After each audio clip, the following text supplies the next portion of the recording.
میرے محترم بھائیوں بہنوں، میرے عزیزوں، بچے بچیوں، پوری دنیا کے انسانوں، اللہ کرے میرا پیغام پوری دنیا میں پہنچے، مسلم بھی سنیں، نان مسلم بھی سنیں، کہ اچھی بات تو لینی چاہیے جہاں سے بھی ہو۔ ان ابراہیم لأواہ حلیم، ان ابراہیم لأواہ حلیم، ابراہیم بہت مہربان رونے دھونے والے تھے، اور ابراہیم کا مطلب بھی ہے مہربان باپ، مہربان باپ۔ ابراہیم علیہ السلام کی کہانی تو بہت لمبی ہے، تو ہم شروع ہی کرتے ہیں کہ ابراہیم علیہ السلام سے اللہ نے اپنے بچے کی قربانی کیسے لی، پیچھے سارے واقعات کو چھوڑ کر۔ ابراہیم علیہ السلام کو جب آگ میں ڈالا گیا اور اللہ تعالیٰ نے ان کو آگ سے زندہ سلامت باہر نکالا، تو پھر انہوں نے ہجرت فرمائی اور مصر گئے۔ مصر کا جو بادشاہ تھا وہ ہر آنے والی عورت کو زبردستی ایک رات اپنے کمرے میں رکھتا تھا، تو اس نے حضرت سارہ علیہ السلام کو بھی قبضہ کر کے اپنے کمرے میں رکھا۔ جو ہی ہاتھ بڑھاتا اس کا ہاتھ سوکھ جاتا، پیچھے کرتا تو ٹھیک ہو جاتا، پھر ایسے ہاتھ بڑھاتا سوکھ جاتا، پھر پیچھے کرتا ٹھیک ہو جاتا، پھر ایسے ہاتھ بڑھایا سوکھ گیا، پھر پیچھے کیا ٹھیک ہو گیا۔ تو اس نے کہا یہ تو کوئی اور ہی بات ہے، کہ اس نے اپنی بیٹی حضرت ہاجرہ وہ ابراہیم علیہ السلام کے نکاح میں دے دی۔ ابراہیم علیہ السلام اس وقت 70 سے اوپر جا چکے تھے اور حضرت ہاجرہ 22 سال کی تھی۔ یہ 3 افراد کا قافلہ ہجرت کر کے فلسطین پہنچا، اور ابراہیم علیہ السلام کی عمر گزر گئی۔ رب ہب لی من الصالحین، یا اللہ کوئی نیک بچہ دے، یا اللہ کوئی نیک بچہ دے۔ اولاد کا نیک ہونا ضروری ہے، ڈاکٹر بنے، انجینئر بنے، عالم بنے، مفتی بنے، ان میں سے کوئی چیز ضروری نہیں، اولاد کا نیک ہونا ضروری ہے، اور اس کے لیے والدین کو ٹائم دینا پڑے گا، والدین کو محبت دینی پڑے گی، والدین کو گود دینی پڑے گی، والدین کو شفقت دینی پڑے گی، ورنہ اولاد اور ماں باپ دو کنارے بن جائیں گے۔ کچھ تقریباً 84 سال کی عمر میں اللہ تعالیٰ نے حضرت ہاجرہ سے بیٹا دیا، سارہ کی بجائے ہاجرہ سے بیٹا دیا۔ حضرت اللہ کی حکمت تھی، اللہ بھی یہی چاہ رہے تھے، تو حضرت سارہ کو بڑی تکلیف ہونے لگی، کہنے لگے کہ اس بچے کو مجھ سے دور کرو، اس بچے کو مجھ سے دور کرو، میں دیکھ نہیں سکتی۔ تو جبریل آئے کہ اللہ تعالیٰ بھی فرما رہے ہیں کہ اسے یہاں سے دور کرو، کہ کہاں لے جاؤں؟ کہ یہ ہم بتائیں کہ کہاں لے جانا ہے۔ تو جبریل انسانی شکل میں اونٹ پہ سوار ہو کر تشریف لائے، اور پیچھے حضرت ابراہیم علیہ السلام اپنی اونٹنی پر، بچہ بیگم، اور آگے جبریل رہبر کے طور پر۔ فلسطین سرسبز ہے، کہیں خشک ہے لیکن پانی ہے، اچھی آبادی ہے۔ چلتے چلتے چلتے چلتے 1 مہینہ کا سفر کرنے کے بعد جب وہ علاقہ شروع ہوا جہاں کالے پہاڑ، کالے پتھر، کوئی پتا نہیں سبزے کا اور کوئی نشان نہیں پانی کا، وہاں سے چلتے چلتے چلتے 4 پہاڑوں کے اندر ایک وادی سی آئی۔ جب وہاں پہنچے تو جبریل کہنے لگے اللہ کے نبی یہاں ہاجرہ اور اسماعیل کو چھوڑ دیں۔ جب وہ آگ میں جا رہے تھے نا ابراہیم علیہ السلام، تو ایک لفظ نہیں بولے، بنا کہا حسبی اللہ و نعم الوکیل۔ لیکن جب جبریل نے کہا یہاں چھوڑ دیں، تو ایک دم بولے یہاں کیسے چھوڑ دوں، یہاں تو کچھ بھی نہیں ہے، یہ کیسے رہیں گے؟ کہ یہ آپ کے رب کی منشا ہے، یہاں اللہ کا گھر بنے گا، یہاں اس بچے کی نسل سے ایک آخری نبی پیدا ہوگا جو پورے عالم کو روشن کرے گا، اب چھوڑ دیں۔ تو وہ وہاں 3 دن رہے، ان کے لیے ایک چھپر سا بنایا لکڑیاں کاٹ کے، یا 2 دن رہے یا 1 دن، یہ تو کوئی تحقیق کوئی نہیں ہے، لیکن ایک چھپر سا ان کو بنا کے دیا، ایسے یعنی اس ایک اوپر وہ لکڑیوں کی چھاؤں کر دی اور نیچے ایسے بانس سے گاڑ دیے اور چل پڑے۔ تو حضرت ہاجرہ فرمانے لگے آپ کہاں جا رہے ہیں؟ اتنا بڑا امتحان تھا کہ جواب نہیں دینا، بس چپ کر کے چلو۔ انہوں نے پھر پوچھا آپ مجھے چھوڑ کے کیوں جا رہے ہیں؟ آگے سے خاموشی۔ چلتے چلتے 3 میل تک وہ اس طرح چلی۔ جب وہ کدئی پہنچیں تو اس وقت ان کو خیال آیا یہ اللہ کے نبی ہیں، کہیں ان کو اللہ نے نہ کہا؟ تو ان کا اللہ امرک، کیا آپ کو اللہ نے کہا کہ مجھے چھوڑ دیں؟ کہنے لگے ہاں، یوں کیا۔ ایک دم ایک نئی ہاجرہ نے جنم لیا، کہ اذن، یوں گردن، اذن لن یضیعنا اللہ، جاؤ پھر میرا اللہ مجھے ضائع نہیں کرے گا۔ ابراہیم علیہ السلام بوجھل دل کے ساتھ پیدل چل رہے تھے، دونوں میاں بیوی اونٹنی پہ سوار ہوئے، اور وہ اپنے بچے کو گود میں لے کر ایسے کھڑی ان کو دیکھ رہے تھے۔ یہ کوئی مہینے کے لیے نہیں جا رہے تھے، پتہ نہیں ہے کب واپس آئیں۔ اج دے بچھڑے قد ملن گے، جانے رب رحمان۔ دیکھتی رہیں۔ پھر انہیں ایسے پہاڑی کے اوپر چڑھے کہ اونٹنی نیچے اتری، تو پھر انہیں منہ موڑا اور واپس اس وادی کی طرف چلیں۔ کیا وقت تھا صبح تھی شام تھی، جو ابراہیم علیہ السلام غائب ہوئے تو ایک دم آپ نے اونٹنی کا منہ موڑا ادھر ہی اور کہا ربنا انی اسکنت من ذریتی بواد غیر ذی زرع ربنا لیقیموا الصلاۃ. کیا درد ہے. آپ اندازہ لگاؤ ایک آدمی کو 84 سال کی عمر میں بیٹا ملے اور پھر اسے ایسے جنگل بیابان میں چھوڑ دیا جائے تو ان کے دل پہ کیا بیت رہی ہوگی. یہ اس دعا میں وہ درد ہے جو میرے بھی آنسوں نکل رہے ہیں. ان کو 3 دفعہ قصہ سنا چکا. اے اللہ تیرے ہی کہنے پر تو جو میرا رب ہے. یا اللہ نہیں کہا، اللہم نہیں کہا، ربنا. یا اللہ تو مہربان ہے، اس میں بھی کوئی تیری مہربانی ہوگی، تیری محبت ہوگی، تیری شفقت ہوگی. انی اسکنت من ذریتی، میں نے چھوڑ دیا اپنی اولاد کو. یا اللہ میں نے وہاں چھوڑا جہاں نہ پتہ ہے، نہ دانہ ہے، نہ پانی ہے. تو جان اور یہ جانے. اس درد بھری دعا نے عرش کو بھی ہلا دیا تھا اور آپ نے منہ موڑا. اس باپ کو سوچو جو ہر قدم پہ اپنے معصوم بچے سے دور ہو رہا ہے، اور اس ماں کو سوچو جو ہر قدم پہ اپنے خامند سے دور ہو رہی ہے. ابراہیم کی منزل تو آگے گھر ہے، 2 بیویاں اور ہیں، ادھر تو پتھروں کے ساتھ دوستی ہے. جب ہاجر، میں ایک دفعہ میں ایسے سوچ میں بیٹھا، میں اتنا رویا. میں نے کہا جب وہ ہماری ماں ہاجرہ وہاں اکیلی بیٹھی ہوگی، وہ چاروں طرف اونچے اونچے پہاڑ تھے اور اندر بیٹھنے والے کو باہر کا پتہ نہیں، باہر والے کو اندر کا پتہ نہیں. تو شام ڈھلی ہوگی تو اندھیری رات نے کیا ظلم ڈھایا ہوگا. کالے پہاڑوں کا اندھیرا، اندھیری رات کا اندھیرا. تارے بھی حیران ہوں گے یہ کون بی بی بیٹھی ہوئی ہے. ستارے روزانہ ہی نکلتے تھے، لیکن آج وہ ایک نیا تماشا دیکھ رہے ہیں کہ ایک معصوم شہزادی ایک معصوم بچے کو گود میں لے کے بیٹھی ہے. کون اسے یہاں چھوڑے. چاندنی رات تھی تو چاند بھی حیران ہو رہا ہوگا یہ کیا ہو رہا ہے، یہ کیا ہو رہا ہے، یہ کیا ہو رہا ہے. اور وہ تنہا جان آسمان کو دیکھتی ہوگی، یا اللہ یہ میرے ساتھ کیا ہوگی. وہ رات کیسی، پہلی رات کیسی گزری ہوگی حضرت ہاجرہ پر. یہ ہمارے تبلیغ والے 3 دن کے لیے جاتے ہیں، بیویاں شور مچا دیتی ہیں، چھوڑ کے جاندے پہ، چھوڑ کے جاندے پہ. اس ہاجرہ کو سوچو جس پر اندھیری رات تھی اور اسے کچھ پتہ نہیں تھا میرے ساتھ کیا ہونے والا ہے. جب دن چڑھا تو سورج نے دیکھ کر اس کی آنکھیں پھٹ گئیں کہ یہ کیا ہے. وہ تو کسی پہ رحم نہیں کرتا. اس کی آگ نے پتھروں کو تپایا، میری ماں ہاجرہ کے چھپر کو تپایا اور تڑپا کے رکھ دیا. ایک چھوٹا سی مشکیزہ تھا پانی کا، اسے گھونٹ گھونٹ پی کے ان کے منہ میں بھی ڈال رہی تھی. اس مشکیزے پر 3 دن گزرے، پانی ختم ہو گیا. ہم 92 کے حج میں پھنس گئے. مزدلفہ سے پہلے تو ہماری بس میں پانی کوئی نہیں تھا. جو اس وقت ہمارا حال ہو، ہمیں پتہ تھا 2-4 گھنٹے کے بعد پانی ہے، لیکن جو اس وقت بچے بھی تھے، چیخ و پکار تھی. ہاجرہ کی چیخیں کون سن رہا تھا؟ اور ادھر اسماعیل کی دھاڑ دھاڑ شروع ہو گئی، پیاس کی وجہ سے، بھوک کی وجہ سے. بے بس ماں دیکھ رہی ہے، میں کیا کروں.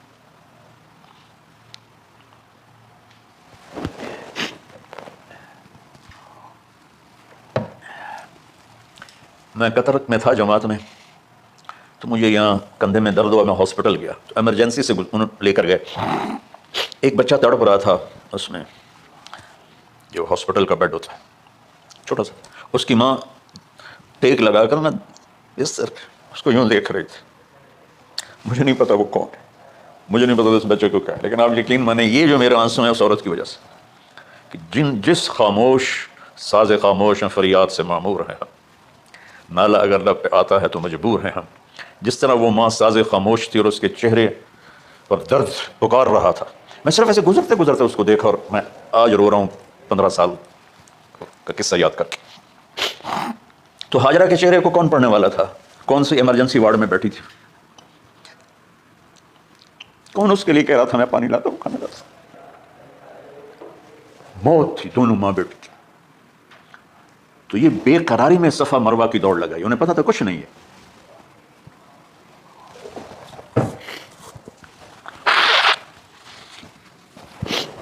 انہیں معلوم تھا کچھ نہیں ہے، لیکن وہ اس کو تڑپتے دیکھ نہیں پا رہے. تو بھاگیں، صفا پہ چڑھی، ادھر دیکھ ادھر دیکھ، ابھا دیکھاں لمحہ دیکھاں، ڈٹھی دل کو دیواں ٹیکاں، سجن مل سم کے مر پوساں. یہ ہماری سرائکی کا شاعری ہے. مشرق دیکھتے ہوں، مغرب دیکھتے ہوں، دائیں بائیں دیکھتے ہوں، کوئی ہے میری فریاد سننے والا. یہ حالت تھی اس وقت اسماعیل کی. نیچے اتری جہاں وہ ٹیوب لائٹس آتی ہیں وہاں، وہ نیچے ہو گئے اور بچہ غائب ہو گیا، تو دوڑ لگاتے. مصر کی شہزادی اور مکے کے نوکدار پتھروں کے اوپر دوڑ رہی تھی. جب بچہ نظر آیا پھر آہستہ ہو گئی، پھر مروہ پہ چڑھی، پھر صفا پہ چڑھی، پھر مروہ پہ چڑھی، پھر صفا. مجھے لگتا ہے صفا مروہ بھی رو رہے ہوں گے اس اور مکے کے پہاڑ بھی رو رہے ہوں گے، سورج بھی اس وقت رو رہا ہوگا. آخر وہ مروہ پہ تھک کے گر گئیں. یہ نہیں کہ انہیں 7 چکر لگانے تھے، 7ویں چکر کے بعد ان کی ہمت جواب دے گئی، وہ گر گئیں اور ان کا جینا چاہا کہ میں بچے کو اپنے سامنے مرتا دیکھوں، اس لیے وہیں گر گئیں کہ میں اتنے مر جاؤں اتنے مر جاؤں.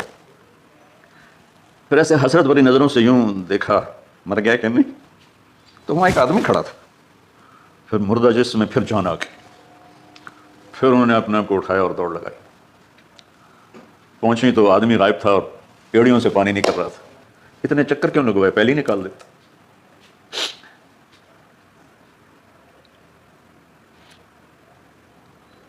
عاشق ہوں میں عشق کماں میں دل رکھیں وانگ پہاڑاں ہو، سہ صدیاں ہزار غلامیں کر جانے باغ بہاراں ہو. منصور جائے چک سولی دیتے جڑے واقف کل اسراراں ہو، سجدیاں سر چائیں نہ باہو توڑے کافر کہیں ہزاراں ہو. عاشق سوئی حقیقی جڑا قتل معشوق دے مننے، سر نو جوڑے تے مکھ نہ موڑے بھویں 100 تلواراں کھنے. سچا عشق حسین علی دا باہو سر دتے تے راز نہ بن. کوئی ابراہیم کا گلہ نہیں، شکوہ نہیں. یہ 7 چکر اور تڑپ اور درد، اس کے بعد پانی کیوں نکالا، پہلے کیوں نہیں نکالا؟ کہ عشق کا راستہ یہ ہے. میرے گھر کے راستے میں کوئی کہکشاں نہیں ہے. راستہ عشق اشقا سے. اشقا کہتے ہیں آکاس بیل جو درخت کو چمڑ جاتی پیلی، تو وہ درخت اس کا ایسا عاشق ہوتا ہے سب کچھ اس کو کھلا کے خود خوش ہو کے جل کے بالن بن جاتا ہے. اس سے اشقا ہے کہ عشق ایسی چیز ہے، عشق تے آتش ڈوہیں برابر اتے عشق دا پاؤ تے کھیڑا. آتش ساڑے کخت کا نیرا، عشق ساڑے دل جڑا. خواجہ غلام فرید صاحب کی شاعری سنا رہا ہوں کہ عشق میں بھی آ گیا اور لکڑی میں بھی آ گیا. لکڑی کی آگ خس و خاشاک کو جلاتی ہے اور عشق کی آگ دل کو جلا کے برباد کر دیتی ہے.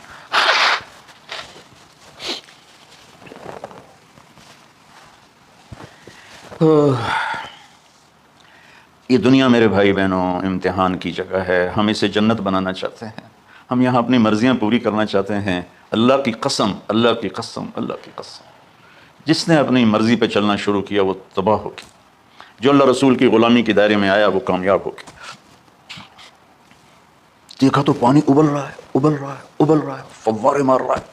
تو اس وقت عبرانی لینگویج تھی تو ان کا زمزم زمزم، ٹھہر جا ٹھہر جا ٹھہر جا. وہ نیچے زور میں، اللہ کو بھی یہی منظور تھا، وہ نیچے زور. میرے نبی نے فرمایا اگر میری ماں زمزم نہ کہتی تو پورے عرب کو یہ پانی سیراب کر دیتا.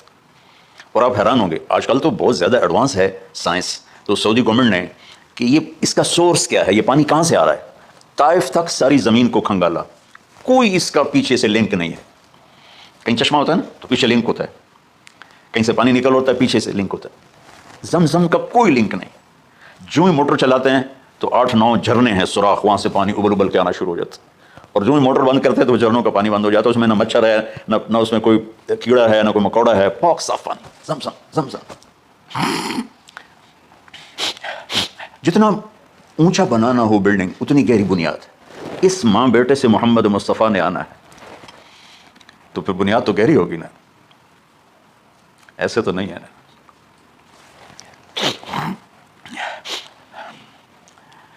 تو چونکہ محمد مصطفیٰ صلی اللہ علیہ وسلم کو اس بچے اور اس ماں سے اللہ نے وجود دینا، پیچھے ابراہیم والد دینا. ابراہیم علیہ السلام کی نسل میں 4000 انبیاء آئے. بنو اسرائیل میں 4000 اور حضرت اسماعیل علیہ السلام کا ایک ہی جو 1.25 لاکھ پہ بھاری نہیں ہے بلکہ کل کائنات پہ بھاری ہے اللہ کے بعد. تو اس لیے پسائی ہوئی یہ جو بناتے ہیں اپنی باڈیز، اپنی کتنی پسائی کرتے ہیں، وزن اٹھاؤ دوڑو، وہ کیا کیا اپنے آپ کو مشقت میں ڈالتے ہیں تب جا کے وزن وہ نکھر کے آتے ہیں. یہاں کوئی آبادی نہیں تھی. یمن سے لوگ جاتے تھے شام تجارت کے لیے، تو قبیلہ جرہم کا گزر تھا، پانی نہیں تھا تو وہ پانی کی تلاش میں تھے. انہوں نے پرندے دیکھے، وہ کہنے کہ پرندے تو پانی پر آتے ہیں. انہوں نے 2 آدمی بھیجے، آگے دیکھا ایک خاتون ایک بچہ اور کنواں تو نہیں تھا، پانی چشمہ، تو وہ سارے آئے اور کہا کہ بہن ہم یہاں ٹھہر جائیں، کہا ٹھہرو لیکن پانی میرا، ان کا ٹھیک ہے پانی آپ کا ہے۔ تو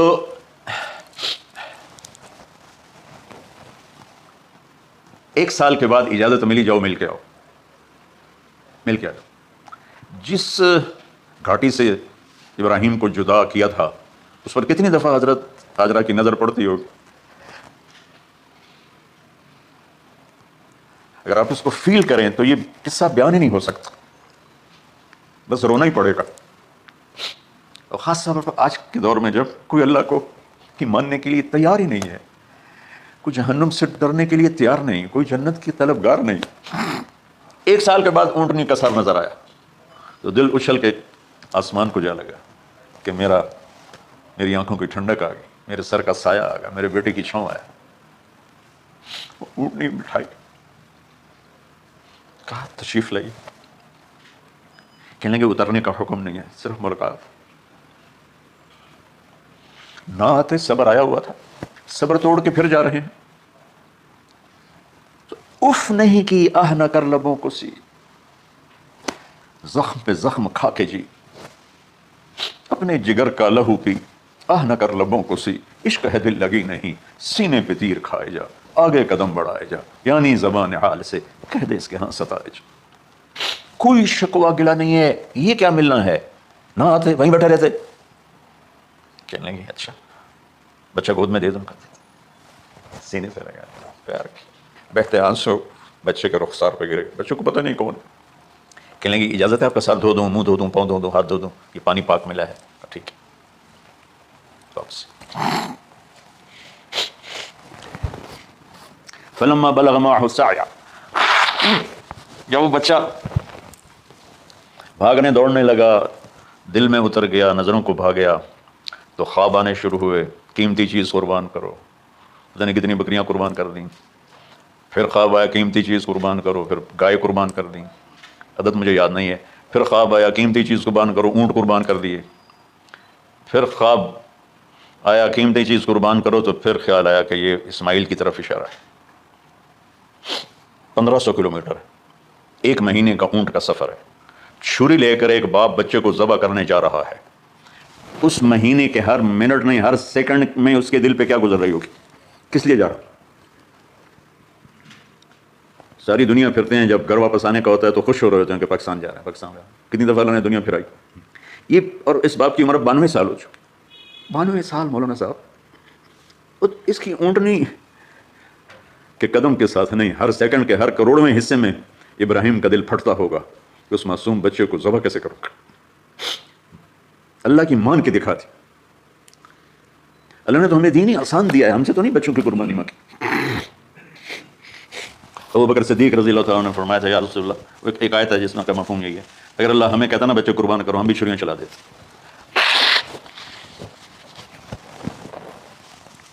تو میں اس تصور میں جب ڈوبتا ہوں میں رونا شروع کر دیتا۔ 92 سال کی ہستی بڑھاپے میں 1 مہینے کی اذیت برداشت کرتے ہوئے جا رہے ہیں کہ بیٹا ذبح کرنا ہے، بیٹا ذبح کرنا ہے، بیٹا ذبح کرنا ہے۔ تو وہاں پہنچے تو اب اسماعیل نے جانا ہے کہ یہ ہیں میرے ابا، وہ کیسے لپٹے ہوں گے، کیسے چوما ہوگا، کیسے پیار کیا ہوگا، یا بیوی کا آپس میں، یہ نہیں پتا کہ کتنے عرصے بعد انہوں نے ایک قدم اٹھایا، لیکن کہا کہ بچوں کو تیار کرو، میں اس کو سیر کرانے لے جا رہا ہوں۔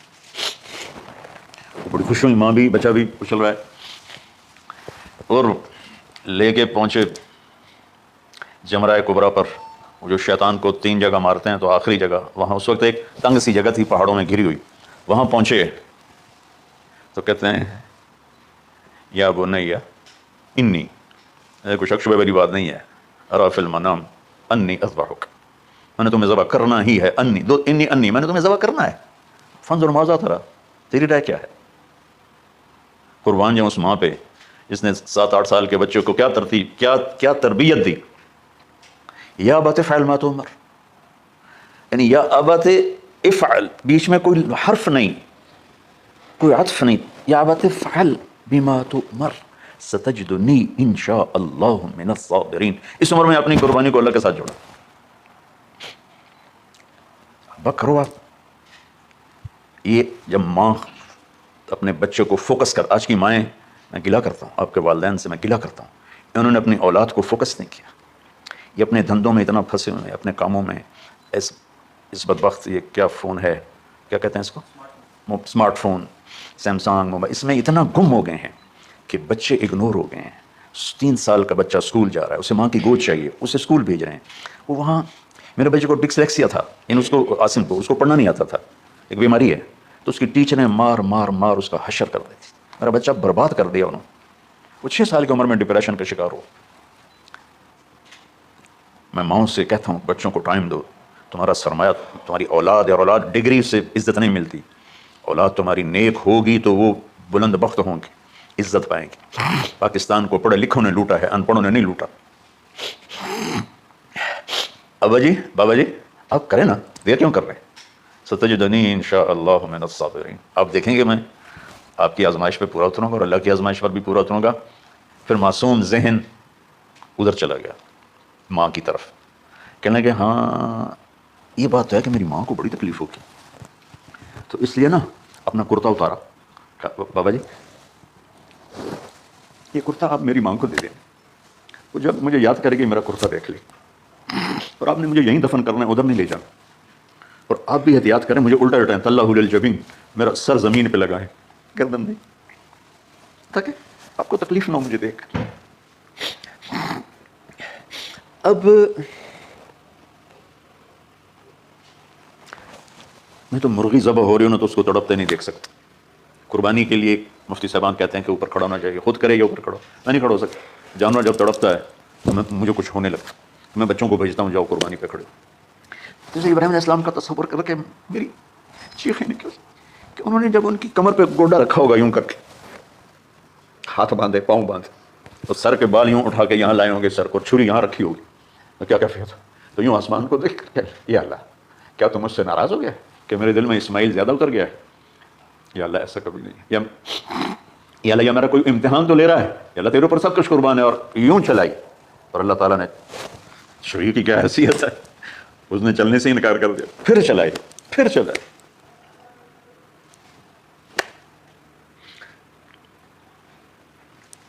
بس یہ کتابوں میں ہے تو صحیح، لیکن روایت کی کتنی حیثیت ہو تو مجھے نہیں پتا. لیکن چونکہ یہ ایک تاریخی چیز ہے، کہی جا سکتی ہے. کہتے ہیں پھر گئے اور چھری کو تیز کیا پتھر پر، تیز کر کے جب آئے نا اور بال پکڑے.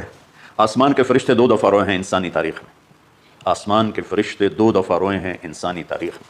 ایک جب ابراہیم علیہ السلام نے ان کی کمر پہ اپنا گھٹنا رکھا کہ سر کے بال پکڑ، اور چھری پکڑ کے یہ کہا یا اللہ تم مجھ سے ناراض ہوگی، تو آسمان کے فرشتوں کی چیخیں نکل گئی. اور ایک جب اللہ کے نبی کو طائف میں پتھر پڑے، قالوا من یشکو الیک ضعف قوتی، تو آسمان کے فرشتوں کی چیخیں نکل گئی. جب ہمارے نبی کو طائف والوں نے مارا اس پر، یہ 2 دفعہ آسمان کے سب فرشتے روئے. تو پھر اللہ نے کہا بس، نادیناہ ان یا ابراہیم قد صدقت الرؤیا انا کذلک نجزی المحسنین. ابراہیم تو پاس ہو گیا ہے. چھری چل گئی، اور آنکھوں پر تو پٹی تھی، چھری چل گئی. پٹی کھولی تو سامنے کبش تھا، دمبا، اور اسماعیل اور جبریل کھڑے ہوئے تھے. ایک جانور کی قربانی ایک علامت ہے. اس قربانی سے ایک پیغام ہے کہ اپنے غلط جذبات کو اللہ پر قربان کر دو. ہم سے اللہ نہیں کہہ رہا بچے قربان کرو، ہم سے کہہ رہا ہے غلط جذبات قربان کرو. ہم سے اللہ کہہ رہا ہے اپنے جذبات کو دبا دو جو تمہیں اللہ اس کے رسول سے دور کرتے ہیں، ان پر چھری چلاؤ. جو اللہ اس کا محبوب کہتا ہے ان کو کرنے کے لیے بھی اپنے جذبات پہ چھری چلاؤ. سچ بولنے کے لیے چھری چلانی ہے تو چلاؤ اپنے جذبوں پر. اب اس کو پھیلا دو. ساری شریعت میں اللہ نے جو احل حلالا، جو اس نے کہا ہے یہ کرنا ہے، اس کے لیے اپنے جذبات قربان کر دو. وحرم حراما، اور جو کہتا ہے نہیں کرنا، اس کو چھوڑنے کے لیے اپنے جذبات قربان کر دو. تو یہ ہے قربانی کی اصل حقیقت.